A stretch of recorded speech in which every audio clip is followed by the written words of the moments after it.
on va voir comment on peut colorier les sommets d'un carré avec plusieurs couleurs. Alors on va donner l'exemple de deux couleurs, hein, et on va colorier les sommets du carré de sorte à ce que ce soit invariant par permutation cyclique. Par exemple, si on colorie, je vais faire des couleurs voilà, comme ça. Ça, c'est pareil, congru à ça. Alors, si on a deux couleurs, on peut peut-être prévoir combien on aura de classes de coloriage des sommets du carré. Par exemple, soit ce sera tout noir, soit ce sera voilà, tout blanc, soit il y en aura deux, mais côte à côte, et deux comme ça, soit comme ceci, voilà. Soit alors, on va avoir 3, comme ceci, soit 3 blancs et un noir. Et j'ai l'impression que c'est tout. Hein. Si vous en voyez d'autres, 1, 2, 3, 4, 5, 6, donc on en trouve 6. Pourquoi il y en a 6? Et si on avait pris 3 couleurs, si on avait pris 4 couleurs, si on avait pris un pentagone, si on avait pris un hexagone, qu'est-ce que ça donnerait? Voilà, c'est ce qu'on va voir. Sommet du carré.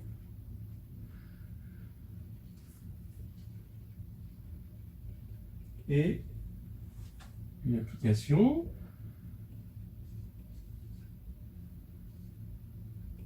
de l'ensemble des sommets du carré, on va les appeler 1, 2, 3, 4, vers un ensemble de couleurs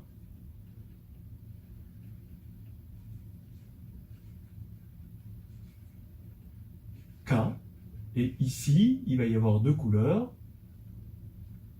la couleur comme ça remplie et la couleur vide blanche. Voilà. Donc maintenant,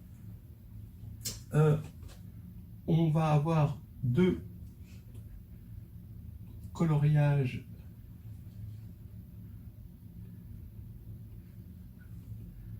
sont, on va dire, équivalents, je ne sais pas comment le dire,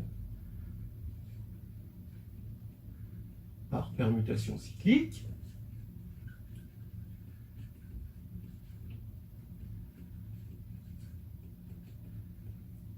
Donc, si les fonctions ou les applications, ce qu'on a appelé les associés, vérifie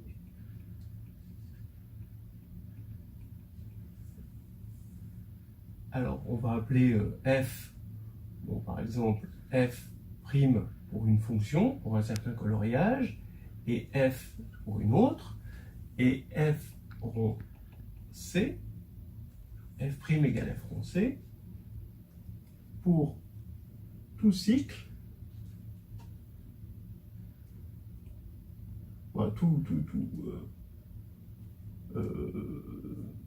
tout élément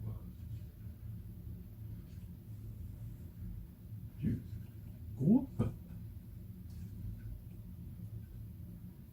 groupe engendré par 1, 2, 3, 4, si on a mis, d'accord, voilà, 1, 2, 3 et 4, ils sont comme ça, cycliquement, et on fait tourner pour obtenir d'autres. Alors par exemple, ça veut dire que, donc exemple, si on va prendre ici f, on va prendre pour f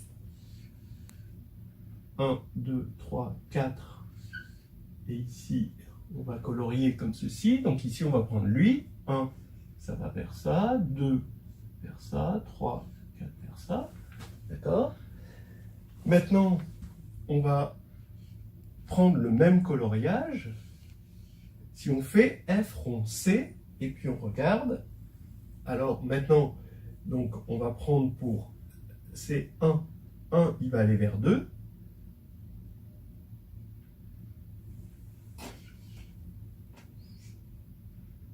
et 1 va vers 2, mais 2 va vers ça. Donc ça va faire que 1 va aller vers là. 2, maintenant, va vers 3, donc ça va faire ça.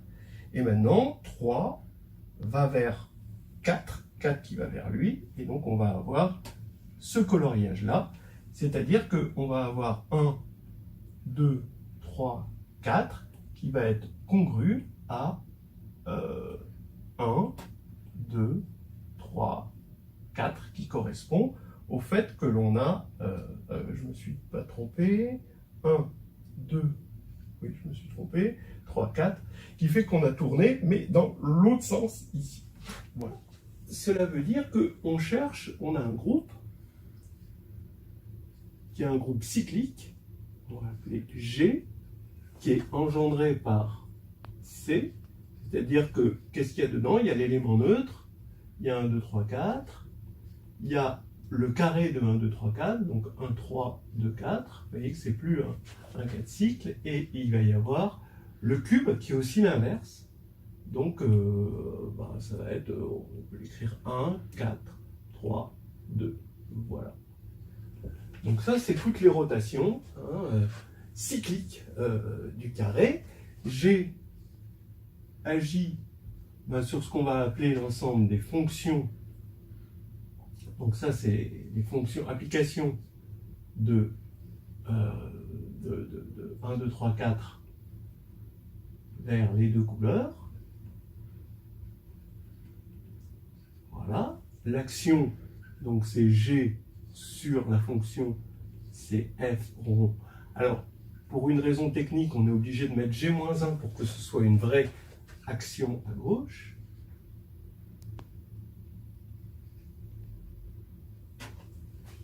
Et on veut le nombre de coloriages.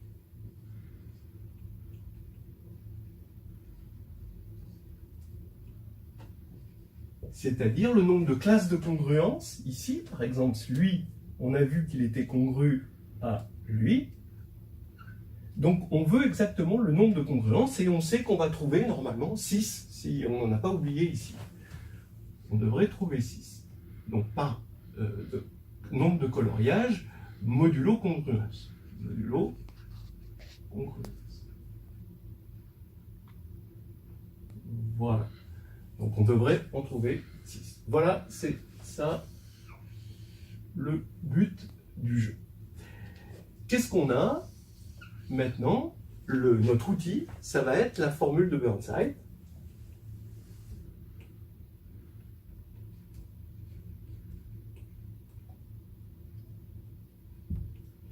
Qu'est-ce qu'elle nous dit? Elle nous dit que quand on veut trouver le nombre d'orbites, donc x sur g, nombre, donc cardinal de x sur g, nombre d'orbites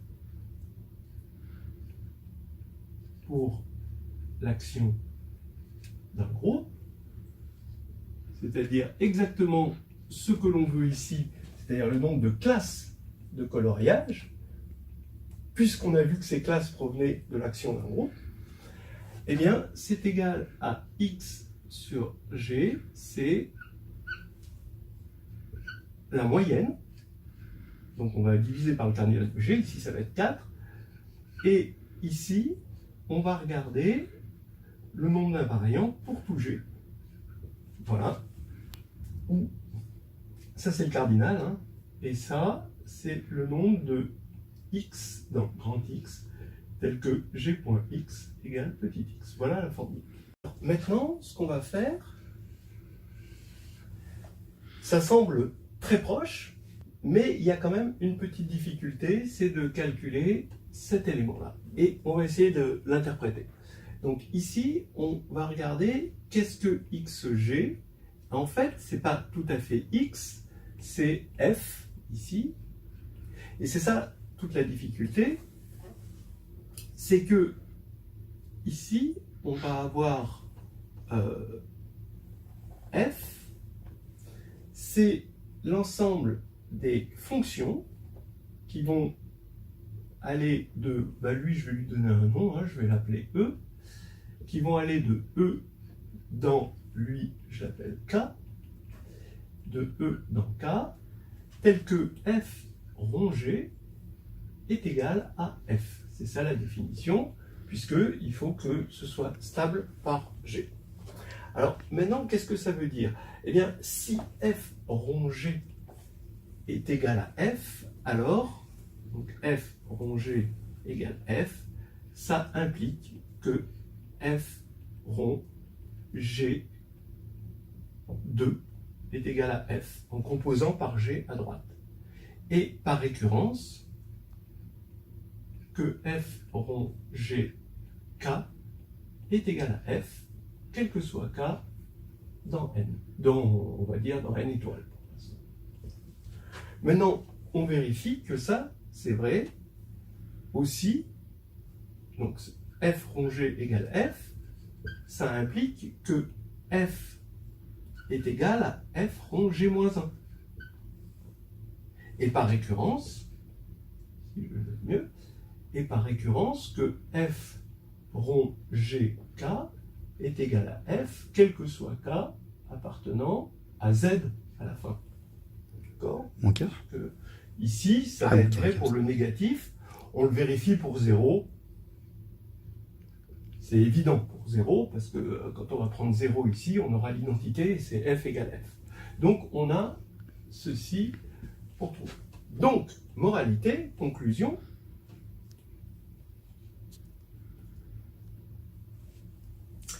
F appartient à f G, si et seulement si f rond H est égal à f, quel que soit H appartenant au sous-groupe engendré par G. D'accord? Sous-groupe cyclique engendré par G. Et maintenant, ce qui va être important, c'est qu'est-ce que ça veut dire? Ben, ça veut dire que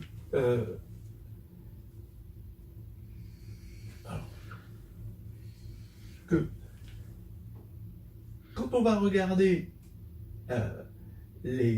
alors, on va prendre G, ici, qui agit sur E. Maintenant, je ne regarde plus l'action de G sur F, mais l'action de G sur E. Et quand il agit sur E, il va y avoir des orbites. Donc, je vais l'écrire avec des patates. Voilà, ici, je prends un élément ici et je vais faire agir. Donc ici, on a X, on a GX, ici, etc., etc. Et on va avoir toute l'action. Voilà, on va avoir des patates. Et maintenant, voilà E. Et E qui a été redistribué avec l'action de ce groupe engendré par G, et on va vers K. Bon, toujours ceci. Mais bon, ça c'est juste pour notre exemple.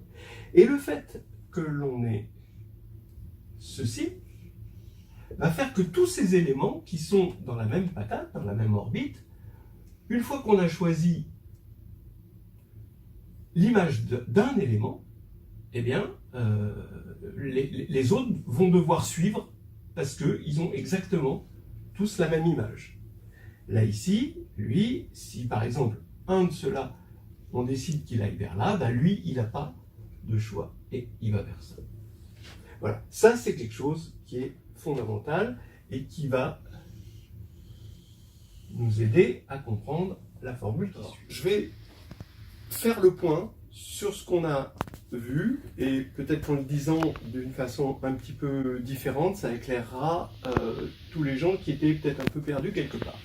D'abord, on regarde les coloriages.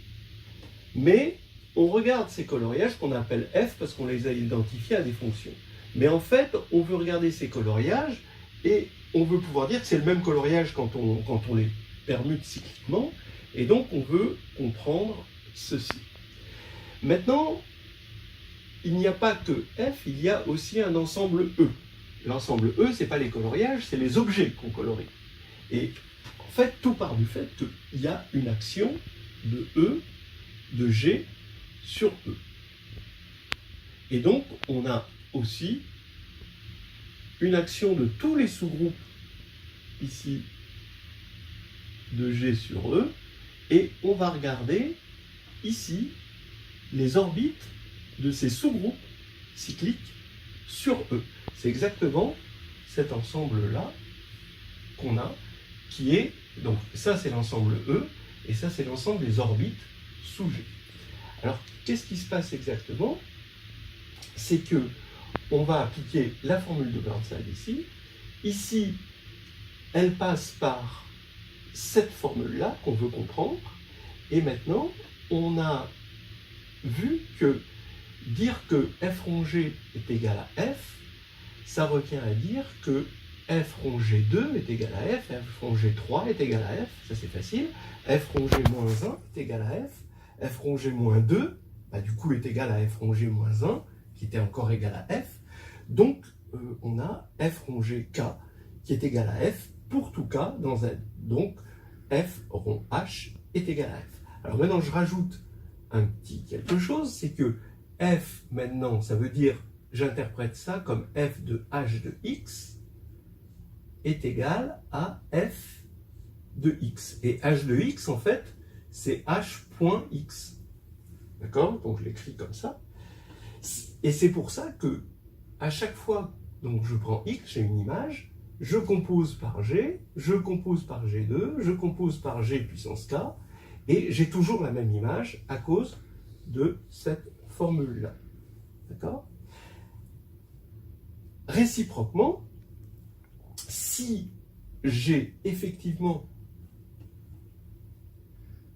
si je définis une application qui est constante sur les orbites, donc sur ces patates-là, alors j'ai une application qui vérifie ça.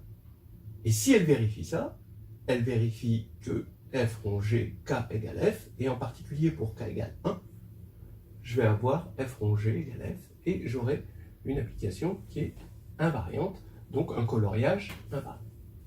Donc, allons-y, maintenant, on va compter, c'est facile, on a que f sur fg est égal à l'ensemble des applications de ces patates-là vers ça, mais on sait quel est le cardinal de l'ensemble des applications. Quand on a un ensemble ici, E, et un ensemble F, le cardinal des applications, c'est le cardinal de F, puissance le cardinal de E. Mais là, ce n'est pas le cardinal de E, c'est les patates qu'on a fait dans E, et ça veut dire que c'est le cardinal de K, donc puissance le cardinal de E sur G.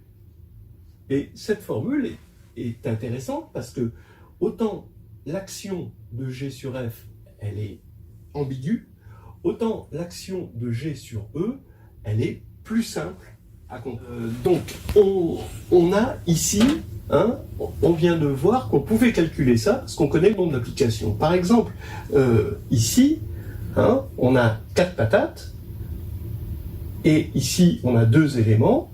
Ben, le nombre d'applications qu'on aura qui vérifient la propriété, ça va être 2 puissance 4. Ça correspond à ce que, ici, pour cette patate-là, on a 2 choix possibles. Ici, pour cette patate, on a 2 choix possibles. 2 choix possibles pour celle-là, 2 choix possibles pour celle-là, et 2 puissance 4 au final.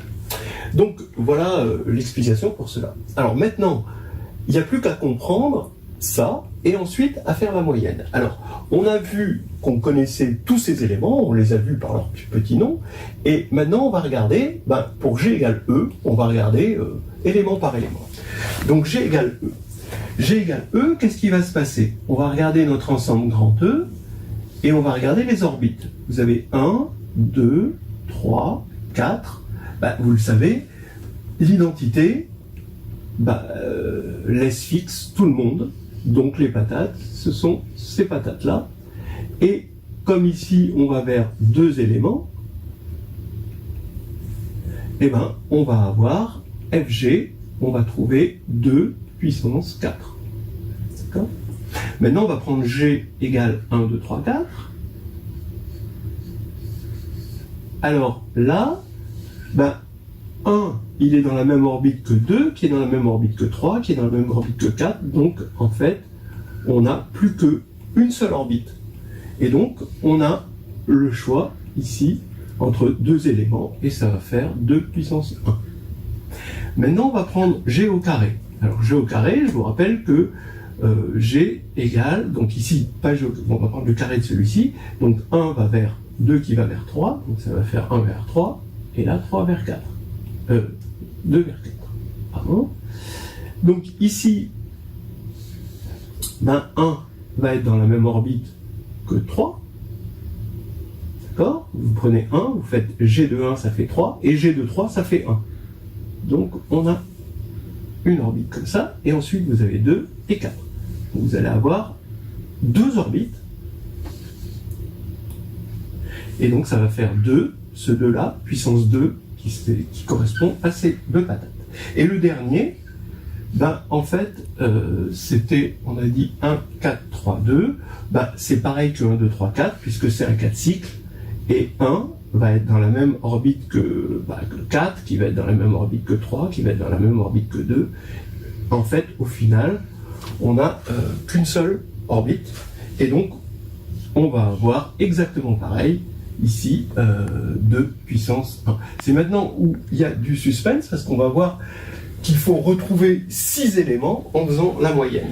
Donc on fait la moyenne, ça va faire 1 quart, d'accord? Il y avait 4 éléments, de 2 puissance 4 plus 2 puissance 1, plus 2 puissance 2, plus 2 puissance 1.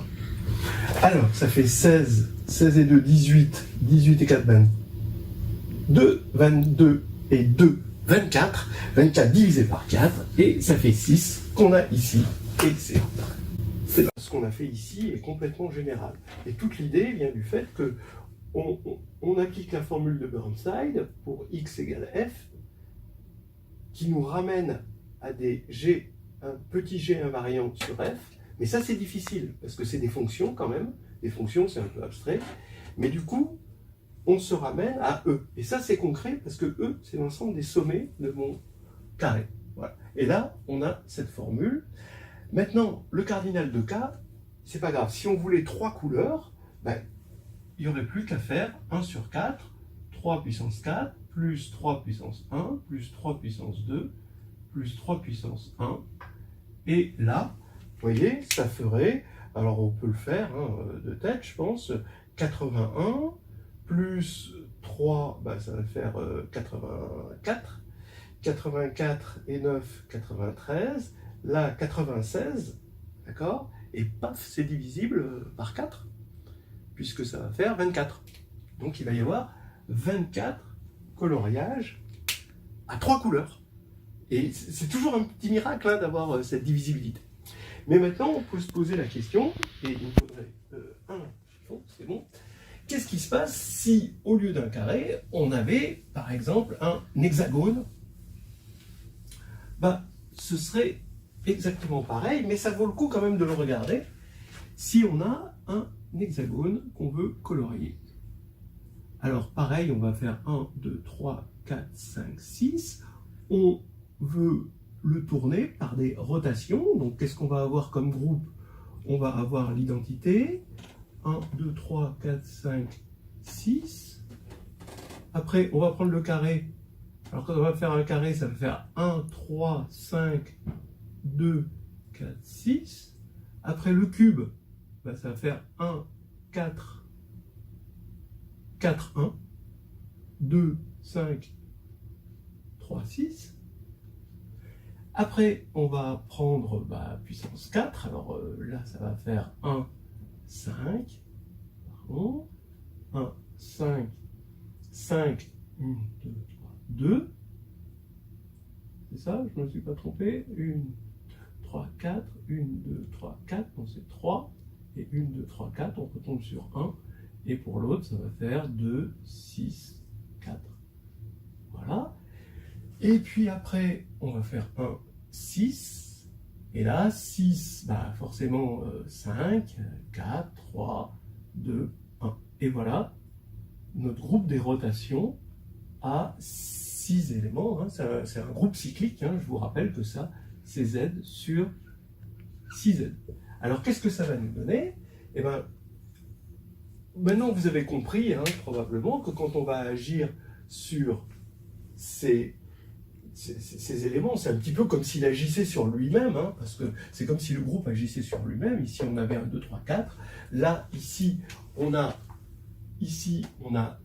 4 orbites, une orbite, 2 orbites, une orbite. Et bien, qu'est-ce qu'on va avoir comme nombre de coloriage? Donc ici, F sur G, donc notre nombre de coloriage, bah, ça va être 1/6. D'accord? Maintenant, ça nous est donné par ceci. Attention à tous. En raison de la fermeture de l'université. On a été dérangé par les règles de sécurité. Et ici, on prend 1/6. Alors maintenant, on va regarder ce qui se passe pour E. Bah, on va avoir encore 2 puissance 6, si on prend 2 coloriages. Hein. Ah, ici, pardon, hop, il faut que j'enlève ce 1 là qui était en trop. Ensuite, donc c'est pour lui. Ensuite, on va regarder pour lui. Et bien ici, 1 va aller vers 2, vers 3, donc il va y avoir qu'une seule orbite, donc c'est 2 puissance 1. Ici, et 1 va vers 3, 3 va vers 5, et 2, donc vous voyez, vous avez les 2 orbites ici, donc ça va faire 2 puissance 2. Ici, 1 vers 4, vous voyez qu'on a 3 orbites, ça c'est intéressant. Là, 2 orbites, et là, une seule orbite. Voilà. Et après, ça nous fait un certain nombre de coloriages qu'il suffit de calculer, hein, que tout le monde pourra le faire chez soi. Alors après, on pourrait se dire maintenant, que se passe-t-il pour n, donc G isomorphe à z sur nz. Et là, on part sur un n quelconque. Là, ça devient intéressant. Là, ça devient intéressant parce qu'on voit qu'on a fait plusieurs fois les mêmes choses. Comme par exemple, ici, lui et lui, ils sont de la même nature. On a un 1 ici et ici. Et pourquoi on a un 1? Parce que ce sont deux éléments, lui et lui, sont deux éléments d'ordre 4. Et comme ils sont d'ordre 4, et qu'il y a 4 éléments, il va y avoir une seule orbite. D'accord? Donc, en fait, la question qu'on se pose, et c'est toujours la même question qu'on se pose avec les groupes cycliques, c'est combien y a-t-il d'éléments d'ordre D dans un groupe cyclique?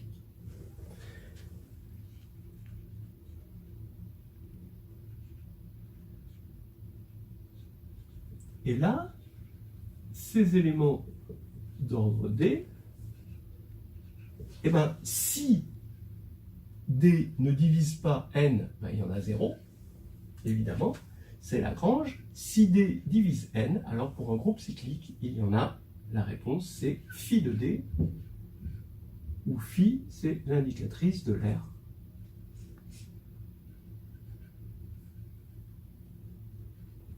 Ça veut dire qu'on va pouvoir, pour les éléments qui ont même ordre, on va pouvoir regrouper tout ça en une seule formule.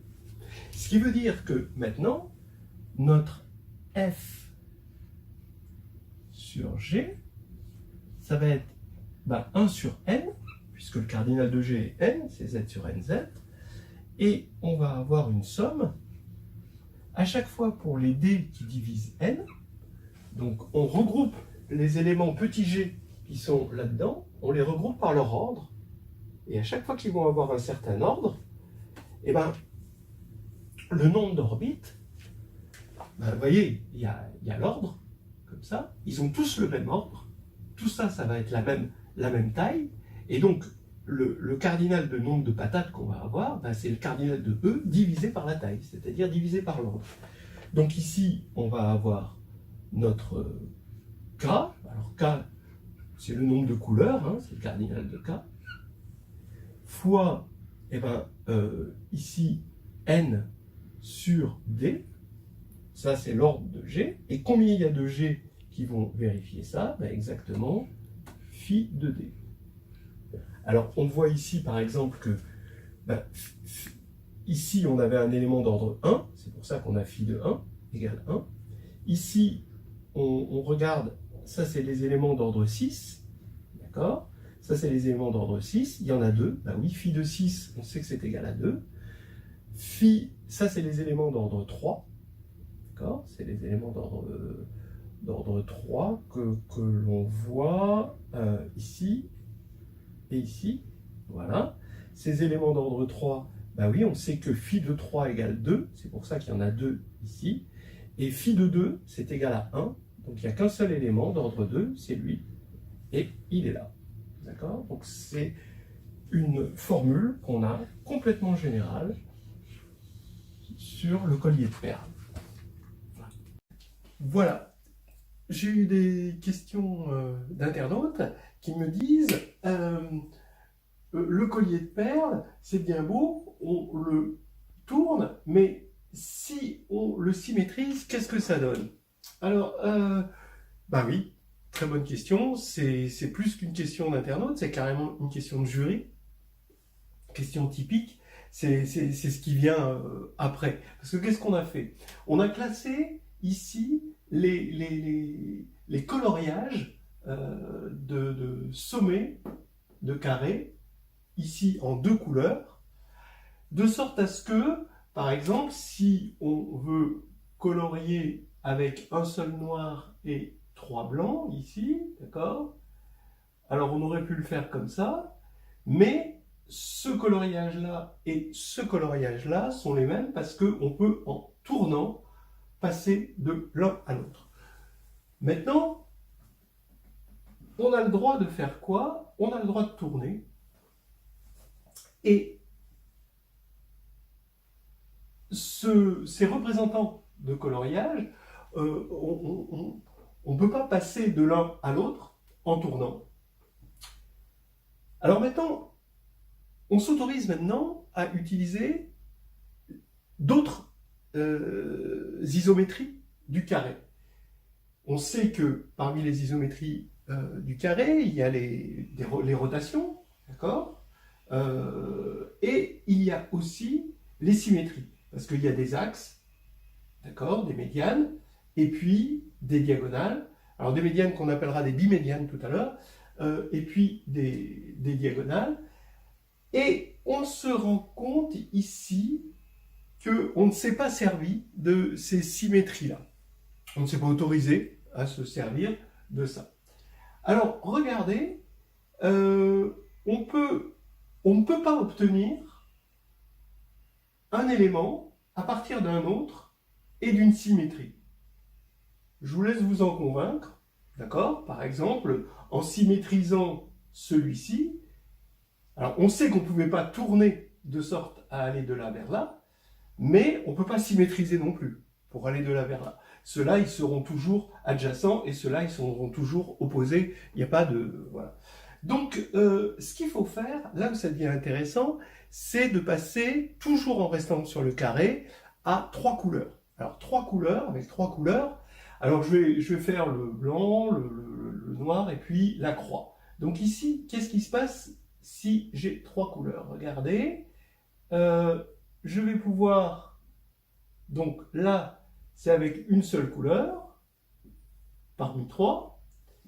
Je m'autorise ici avec 2 couleurs. Donc ça veut dire que j'en ai 4, mais je peux, donc ici c'est une seule couleur parmi 3. Donc ça fait 3. 2 couleurs parmi 3. Alors 2 couleurs parmi 3, ça veut dire qu'il faut que je multiplie par 3. Hein, d'accord? C'est-à-dire que là j'ai choisi blanc-noir, mais j'aurais pu choisir blanc X ou noir X. Ça fait 3 possibilités. Maintenant, 3 couleurs. Alors 3 couleurs, ça veut dire quoi? Ça veut dire que je suis obligé d'avoir 3 couleurs qui vont être représentées, mais il faut que je propose des couleurs à chaque sommet, c'est-à-dire aux 4 sommets. Donc ici, je vais devoir choisir au moins un noir, au moins un blanc, au moins un X, et il va falloir que je choisisse un quatrième, et le quatrième, il va falloir que je choisisse soit blanc, soit noir, soit X, donc disons blanc. Alors, ça veut dire que je vais prendre un blanc, comme ça, et puis un noir, et un X. Voilà, d'accord? Et maintenant, j'aurais pu aussi le faire comme ceci, X là et noir là. Alors là, ça devient intéressant du point de vue des symétries. Parce que de ce coloriage à ce coloriage, je vous laisse vous convaincre qu'on ne peut pas passer de l'un à l'autre par rotation. En revanche, vous avez une symétrie par rapport à cet axe qui va vous envoyer ce coloriage-là sur ce coloriage-là. Donc, sur un carré avec 3 couleurs, ça devient intéressant de passer au groupe de symétrie. Terminons avec le groupe de rotation, juste de rotation. Donc ici, donc ici j'ai pu mettre voilà. Maintenant j'ai celui-ci et je vous laisse vous convaincre que celui-ci là c'est la même chose que ça modulo rotation. Vous allez me dire modulo symétrie aussi. Mais modulo rotation, il suffit que je fasse un demi-tour et je retombe là-dessus. Donc lui, je ne vais pas le compter parce que c'est 2 représentants. Voilà. L'orbite est trop petite pour eux deux. Voilà, il faut qu'un seul représentant. Donc, on veut 3 couleurs. Là, on a choisi le blanc. Il faut multiplier par 3. Et voilà, on a soit une seule couleur, soit 2 couleurs parmi 3, soit les 3 couleurs représentées. Si les 3 couleurs sont représentées, eh ben, il y a 3 possibilités de dédoublement d'une couleur. Voilà. Et donc en tout, ça va nous faire combien de coloriages modulo rotation?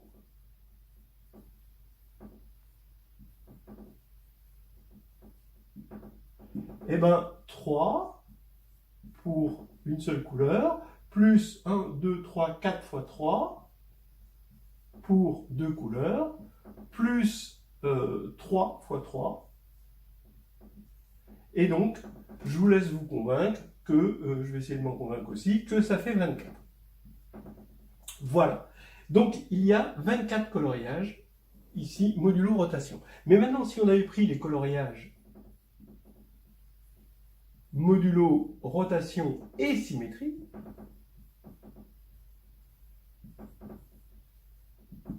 alors on serait tombé sur quelle formule? Eh bien, sur quel calcul? Ben, on aurait 3 ici, d'accord? Ici, on a dit que modulo symétrie, ça ne changerait rien, donc plus 4 fois 3. Mais ici, on a dit que ces deux-là sont dans la même orbite. Donc, eux, il n'y en a plus que... Ils ne font qu'un, finalement. Ils ne font qu'une seule orbite. Et donc, c'est 1 et 2. 2 fois 3. Donc ici, plus 2 fois 3. Et je vous laisse vous convaincre que ça fait 21. Alors, ce 24, hein, on l'a facilement. Comment on l'a? On a vu la formule, on a vu une formule tout à l'heure, donc le nombre de coloriages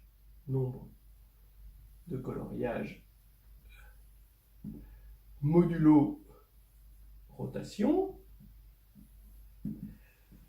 On a dit qu'il fallait prendre la moyenne, donc comme il y a 4 rotations sur le carré, ben, c'est la moyenne 1 quart.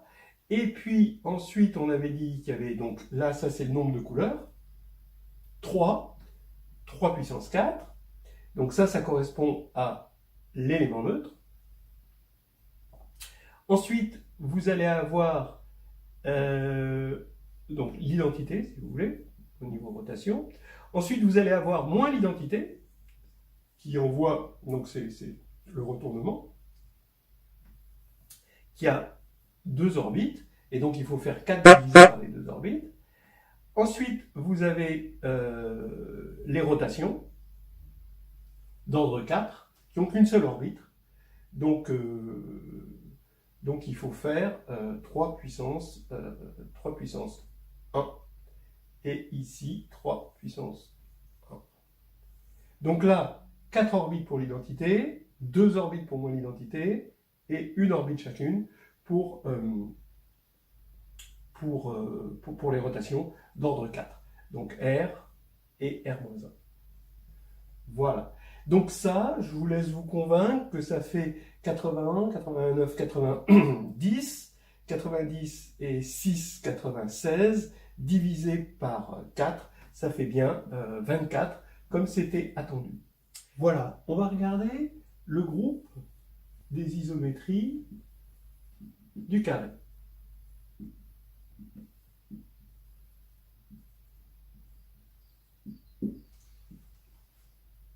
Alors, la première chose, donc, ça veut dire, c'est le groupe qui laisse fixe globalement le carré, et c'est le groupe, vu le contexte du collier de perles, c'est le groupe qui va laisser fixe l'ensemble A, B, C, D. On peut voir juste que à partir du moment où c'est des transformations affines, ça va être forcément des isométries. Mais ici, ce qui est le plus important, c'est que si G laisse fixe l'ensemble des points où on va mettre les perles, c'est-à-dire A, B, C, D, alors il laisse fixe O, parce que comme O c'est l'isobarycentre, ici je ne l'ai pas présenté, c'est pas poli, donc ici ça c'est l'isobarycentre de A, B, C, D, et étant donné qu'il laisse fixe globalement A, B, C, D, et que G c'est une transformation affine, elle laisse fixe le barycentre, c'est-à-dire que l'image du barycentre, ce sera le barycentre des images, et donc G de O, ça va être égal à O. Et on sait que, à partir du moment où on a un point fixe, ou une transformation affine à un point fixe, on peut la considérer comme une transformation vectorielle. C'est-à-dire qu'on pourra considérer maintenant que G est dans O2 de R, donc c'est une isométrie du plan, mais du plan vectoriel. D'accord ? Alors, maintenant, qu'est-ce qu'on sait justement sur ces... donc ça va nous permettre d'éliminer des cas dans la classification, comme les symétries glissées, surtout, symétries glissées, les translations. Voilà. Donc ça, c'est éliminé parce que ceux-là n'ont pas de point fixe. Donc on est là-dedans. Et là maintenant, on sait qu'on a une classification déjà par le déterminant. Si le déterminant sera égal à plus ou moins 1, et donc si le déterminant est 1, ce sera O plus de R. Donc ça, c'est les rotations. Et puis, si le déterminant c'est moins 1, alors ce sont les symétries. Et ces rotations, on les connaît. De toute façon, c'est ce qu'on avait dit, c'est les rotations du carré. Donc là, c'est Z sur 4Z. C'est facile de voir que les seules rotations, ça va être des rotations dont le point fixe c'est O et c'est Z sur 4Z. Bon, on était parti un petit peu de là tout à l'heure. Mais maintenant, on va avoir des symétries. Et ce que je vais dire, le truc le plus important, c'est que, alors, ce groupe d'isométrie du carré, donc maintenant, le groupe des isométries du carré, je vais l'appeler G.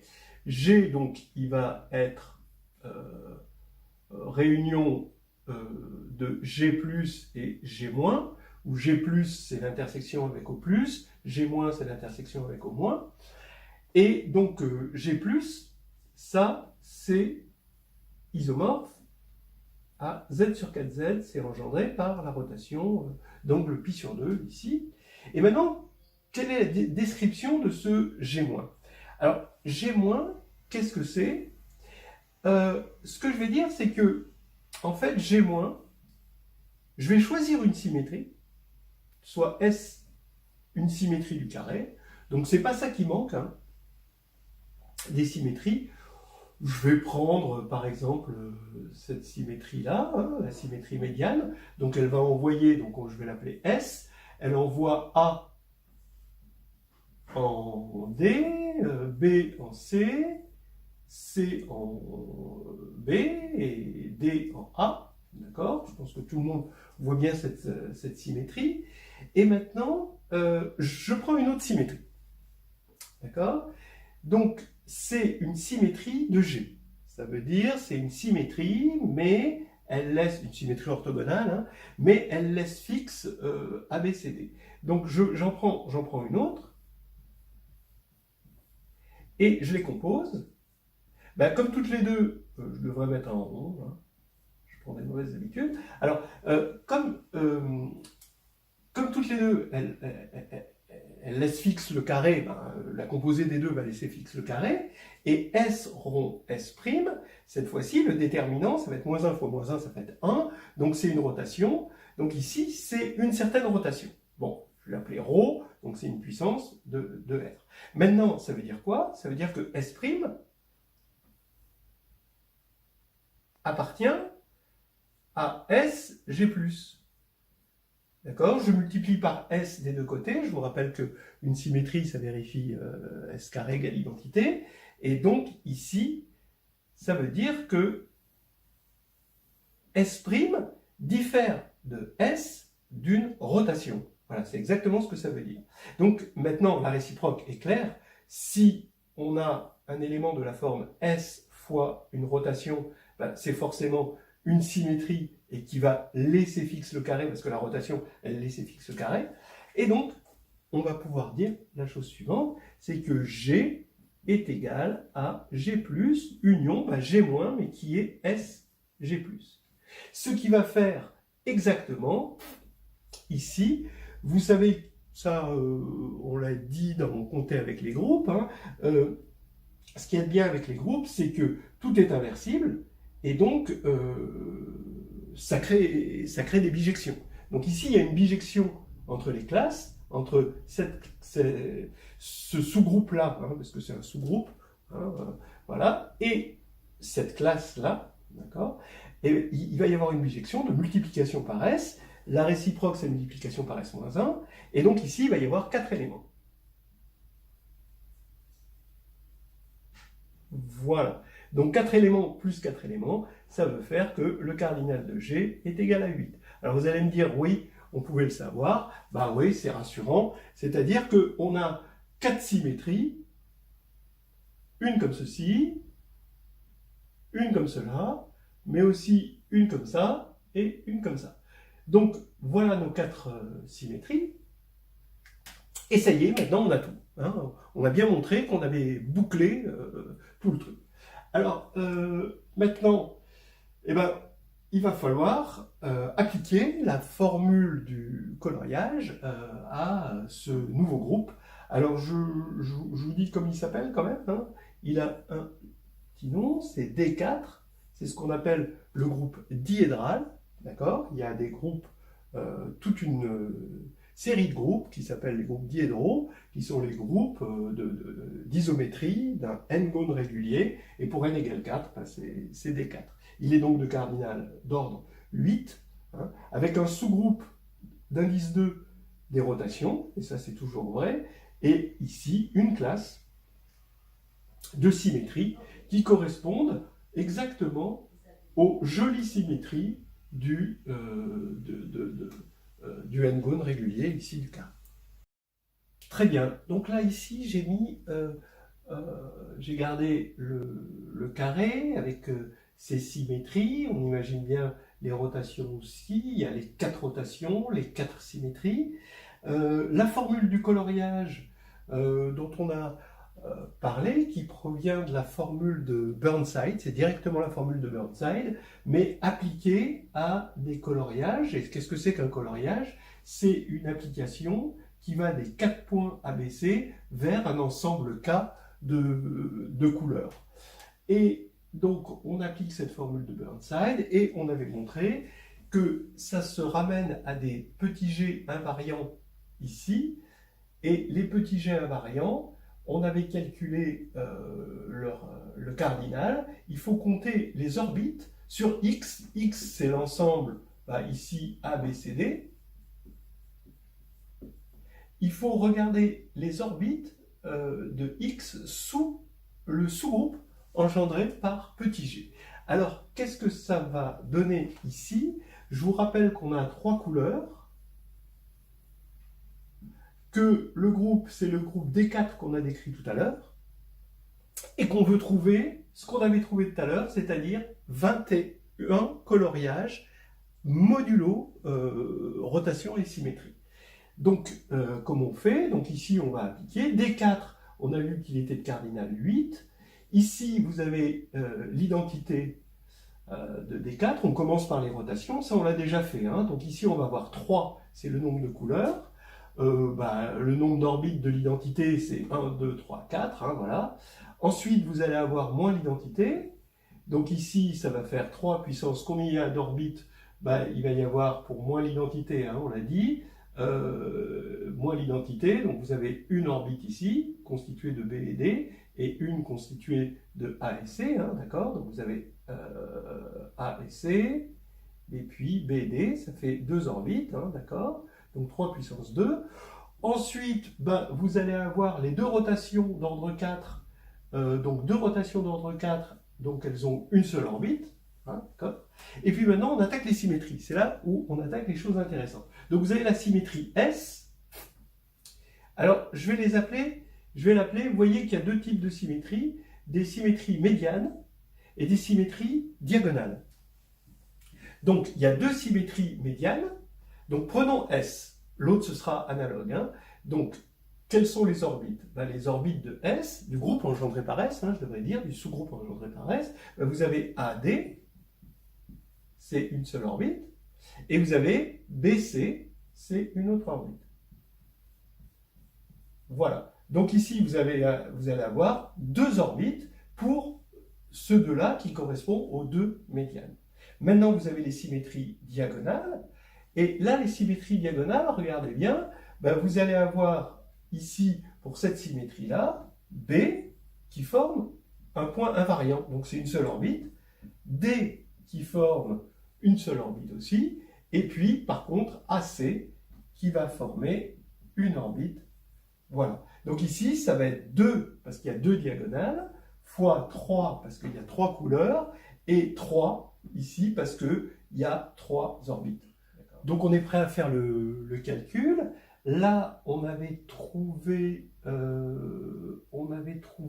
combien? On avait trouvé 24, 24, donc en fait 96 ici, voilà, dans le calcul qu'on avait fait tout à l'heure. Donc 1/8 de 96 plus, et ici on va avoir 18 plus 54. 18 plus 54, ça va faire 72, et donc ça va faire, quand on va diviser ici, ça va faire 12 plus 9, et ça y est, on tombe sur notre 21, et on voit bien que l'apport des symétries, puisque l'apport des symétries c'est là, et ça a créé une réduction de 3, on voit parfaitement ce qu'a apporté la symétrie, même si on ne voit pas où elle l'a apporté, sur quelles sont les orbites qui ont été mariées hein, dans cette histoire-là, mais on voit la réduction. Parfait.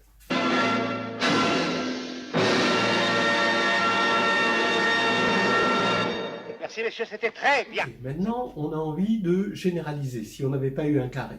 Ça aurait été pareil, sauf que, là, il y a une petite nuance, c'est qu'il faut, toujours pareil avec le groupe diédral, distinguer le cas n pair, donc n égale 2m, avec le cas n impair. Donc, quelles vont être les formules? Le nombre de coloriages, donc voilà, hein, le nombre de coloriages du n-gone régulier, ou du collier de perles à n perles, modulo les isométries, pas que les isométries positives, ça on l'avait fait dans une autre vidéo, mais les isométries tout court du polygone, d'accord? Voilà, donc ça c'est G, et c'est aussi le groupe diédral qu'on appelle D indice N, et ça, la formule, ça va être, donc, on va avoir 1 sur le cardinal de G. Donc là, cette fois-ci, c'est 2n. Hein. On multiplie par 2 parce qu'il y a autant de il va y avoir n rotations et autant de rotations que de symétrie. Ça va continuer à marcher. Ensuite, on va avoir les rotations. Et ça, on avait vu que c'était une somme pour d divise n de phi de d, k. Alors k, c'est le nombre de couleurs. Hein. K égale nombre de couleurs. Et on va avoir phi k puissance n sur d. Voilà. Plus, et maintenant, on va avoir deux types de symétrie, d'accord? Prenons un hexagone. D'accord? Tac. Donc là, m est égal à 3, hein, d'accord? Vous allez avoir 3 symétries qu'on va appeler bimédianes, parce que bimédianes, elles rejoignent deux milieux, hein, finalement. Et puis, vous allez avoir 3 symétries diagonales, comme ceci. D'accord? Donc ici, vous allez avoir en général m fois k puissance. Et combien il y a d'orbites? Ben, pour les diagonales, d'abord, pour les bimédianes, c'est facile. Vous allez avoir m orbites. Et maintenant, vous avez, donc ça c'est les symétries bimédianes, et vous avez les symétries diagonales, où là, vous allez avoir 2 orbites singleton sur la. Si je prends cette diagonale-là, d'accord, vous regardez celui-ci, d'accord, tac, tac, tac, voilà. Vous regardez cette diagonale-là, et cette diagonale possède 2 points fixes. C'est de la bouillie, tout ça. Et ensuite, vous avez, là, on a enlevé 2, donc on a n-2, qui vont être en paire 2 par 2, donc n-2 sur 2, donc ça fait m-1, m-1 plus 2, ça fait m plus 1. Donc ici, m plus 1 orbite. Voilà la formule générale, hein, je vous laisse. Mais maintenant, si n est impair, je vous laisse vérifier ça, hein, n est égal à 2n plus 1, alors vous allez avoir, donc prenons un pentagone. Hein. Bon, vous, c'était bien là-bas. Alors, tac, tac, tac, tac, tac, tac, voilà.